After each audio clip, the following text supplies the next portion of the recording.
Mr. Ray, thank you for speaking to us. Very firstly, before I get into the cultural loss that this symbolizes, I would want to ask you, what does this demolition mean to your family and your personal reaction to it? আমি জিনিসটা বাংলাতে বলছি।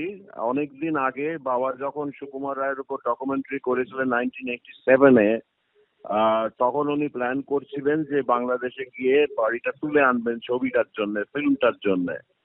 তো উনি একজনকে পাঠিয়েছিলেন, একজন production ওর একজন সহকারীকে পাঠিয়েছিলেন বাংলাদেশে, যে কি অবস্থায় রয়েছে বাড়িটা, তার যদি একটা কোনো স্টিল তুলে আনে। তো সেটা উনি স্টিল এনেছিলেন এবং my father was very disheartened, কারণ ভীষণ খারাপ অবস্থায় ব্যাপারটা ছিল, যে কারণে বাবা আর ওই ছবিগুলো ইউজ করেননি ওর ফিল্মে। উনি ভীষণই মানে মানে মন খারাপ হয়ে গেছিল বাড়ির অবস্থা দেখে।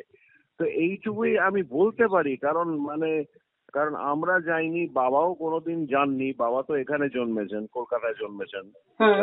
কাজেই মানে বাড়িটা খুবই খারাপ অবস্থায় ছিল এবং সেটা পরে মানে মানে কয়েক বছর আগে আমি একটা খবর পেয়েছিলাম যে সেটা রেস্টোরেশন হবে, কিন্তু একটা হেরিটেজ স্ট্যাটাস পাবে, কিন্তু এখন তো শুনছি ওটা ভেঙে ফেলা হবে। কাজে আমার পক্ষে বলার কিছু নেই। ইটস ভেরি স্যাড যে এই ব্যাপারটা হতে চলেছে।